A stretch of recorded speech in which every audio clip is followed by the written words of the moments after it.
Bienvenue dans Fait de la semaine, mesdames et messieurs. Avec moi, ici sur ce plateau, Joseph Tchibangou, à qui je dis bonjour. Bonjour, bonsoir. Joseph, c'est quoi l'actualité qui a marqué cette semaine? L'actualité qui a dominé la semaine en termes de faits d'actualité diffusés par Rema Media sur ses différentes plateformes, devrais-je dire, à Barelikassi RDC, donc YouTube et Facebook, c'est notamment l'affaire de la farine.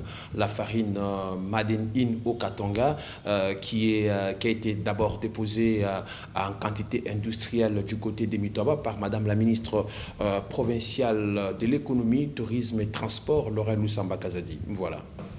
Voilà, Monsieur Joseph, nous avons vu le ministre de l'économie dans différents points de vente. C'est précisément récemment à Mitoaba où elle a vendu un sac de farine à 35 000 francs au lieu de 70 000. Qu'en est-il de la ville de Likassi? Sûrement, d'abord, il faut rappeler qu'avant Mitoaba, c'était d'abord Lubumbashi où cette farine devait être disponibilisée.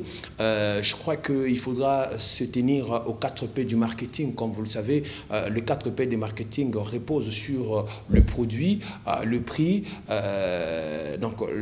la place ainsi que la promotion. En ce qui concerne la place, c'est-à-dire en tenant compte de la proximité entre le produit et la clientèle. On a commencé par Lubumbashi. À Lubumbashi, la farine Made in Okatanga se vend dans les différents magasins qui sont approvisionnés, donc qui sont partenaires, ils achètent, ils vendent à un prix défiant toute concurrence, soit 40 000 francs, parce que nous rappelons que sur le marché, un sac de farine revient à certains endroits.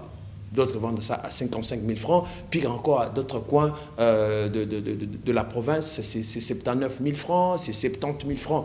Pour les cas, par exemple, de Mitoaba, où la population, grâce au gouvernement provincial du Haut-Katanga, nous avons constaté que la population pouvait se procurer la farine à un prix très dérisoire de 35 000 francs. Et ici, maintenant, il faudrait attendre que la ville de Likassi soit ravitaillée. Nous avons vu sur quelques magasins qui ont des représentations à Lubumbashi vendre de cette farine au niveau local. Et nous demandons ici à Madame la ministre provinciale de l'économie, Lorraine Lusamba Kazadi, qui se distingue déjà dans ce qu'elle fait, représentant valablement Monsieur le gouverneur des provinces, Jacques Aboulakat, dans ce secteur de l'économie, à ce que cette farine vienne également dans la ville de Likassi. Donc cette farine soit vendue dans la ville de Likassi à un prix aussi défiant toute concurrence. Et toutefois, en attirant l'attention, il ne faudrait pas que certaines personnalités achètent cette farine en grande quantité et viennent ici, changent des sacs et doublent le prix. Et ici, il faudra noter qu'il y a aussi ces phénomènes. La plupart des sacs de 25 kg qui sont vendus ne sont pas forcément des sacs de 25 kg. Il suffit de les mettre sous la balance pour constater que c'est moins de 25 kg. C'est à cela qu'il faudrait que Madame la ministre provinciale de l'économie vienne également faire un travail d'inspection au niveau de la ville de Likassi pour rebalancer les choses et mettre les consommateurs de la ville de Likassi qui est son fief électoral dans ce droit. Monsieur Joseph Tchibangou, qu'est-ce qui peut être à la base de la faible production de la farine localement?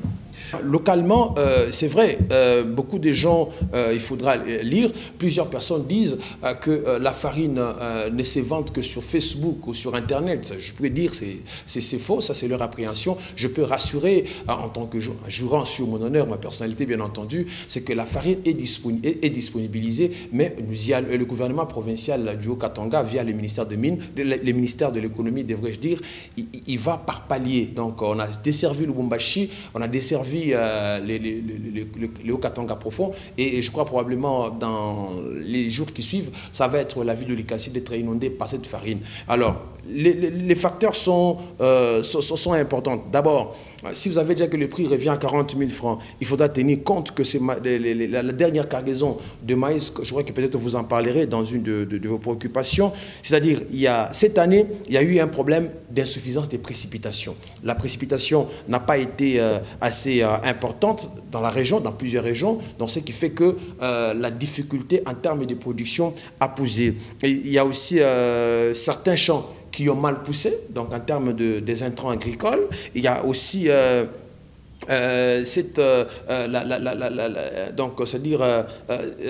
la baisse, n'est-ce pas, la baisse du régime des précipitations. Il y a une difficulté par rapport à la sémence pour certains s'impliquent. C'est comme ça que vous allez voir que le gouvernement provincial du Haut-Katanga s'est beaucoup plus investi pour viabiliser les différents villages agricoles. Nous avons les villages agricoles du côté des Mitoaba, vous avez le village agricole des Mangombo, vous avez Mangombo Sepse, sait, un peu partout, le gouvernement provincial, via le ministère de l'Agriculture, de l'Économie, voudrait viabiliser, et Kasenga aussi, viabiliser ces différents villages agricoles pour que la province du Haut-Katanga soit en mesure de produire en quantité industrielle pour subvenir finalement aux besoins de ses administrés. Bien sûr, c'est juste une solution à court terme, car dans le haut terme, vous verrez bien que le gouverneur de province a pris comme stratégie d'agrandir les villages agricoles, à Mitwaba, à Kasenga, ainsi par tous les lieux. Comme ça, dans les années à venir, nous soyons autosuffisants et nous produisons nos farines de maïs nous-mêmes. Voilà, Monsieur Joseph, c'est quoi l'efficacité de l'action du gouvernement provincial dans la stabilité du prix de sacs de farine?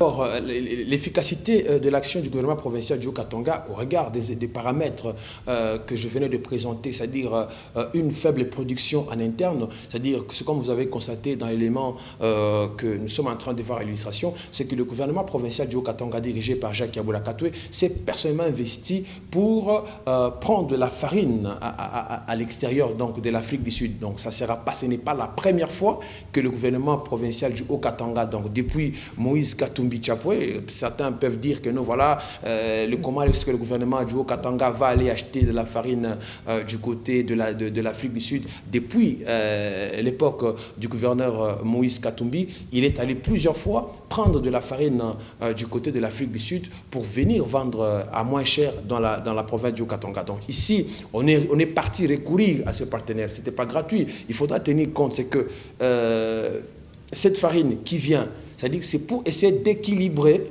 n'est-ce pas, par rapport à la production qui est faible, tout en ayant de la farine qui vient de l'extérieur, mais en essayant de maintenir le prix. Parce qu'on dit la rareté d'un produit sur le marché augmente de son prix. Or, l'abondance d'un produit de consommation sur le marché fait diminuer de son prix. Donc, je crois que c'est la politique à laquelle joue le gouvernement Jacques Yaboula Katoué à travers Madame la ministre provinciale de l'économie, Lorraine Lusamba Kazadi. Donc, que nous vous encourageons à continuer sur cette même lancée pour que le prix fixé jusqu'ici soit faible et que dans les années qui suivent, au lieu de payer un sac de farine à 40 000 francs, qu'on l'achète à 10 000 francs, pourquoi pas? Donc ça, ce serait le souhait de plus d'un Haut-Katangais. Voilà, merci beaucoup, M. Joseph. Nous disons coup de chapeau au gouvernement provincial et surtout au ministre de l'économie pour ses efforts de l'approvisionnement de la farine dans le Haut-Katanga. Il faut noter ici qu'il y a nécessité, parce qu'à les gens voudraient voir cette farine.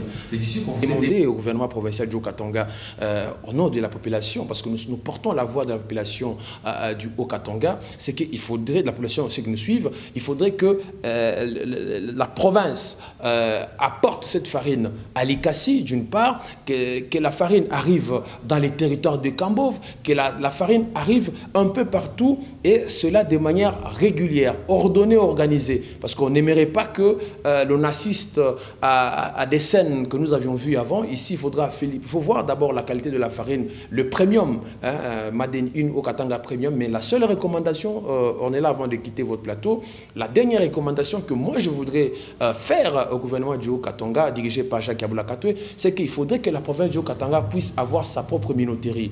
Donc que nous ayons les différentes minoteries, je crois que ça créera de l'emploi, parce qu'à l'Ikassi, il y avait ce qu'on appelle la minoterie des Kakontoué. Depuis qu'elle a été prise sous le feu, il y a urgence de produire, de mettre une minoterie à l'Ikassi, de mettre une minoterie du côté des Mangombo, et pourquoi pas à Mitwaba, parce qu'on sait fabriquer à Mitwaba, ravitailler les centres-villes, on sait produire à la source du fleuve Congo pour ravitailler également dans les centres urbains. Je crois que ça va faciliter la création de l'emploi et une certaine valeur ajoutée pour le développement de nos différents coins à travers la province du Haut-Katanga. Voilà.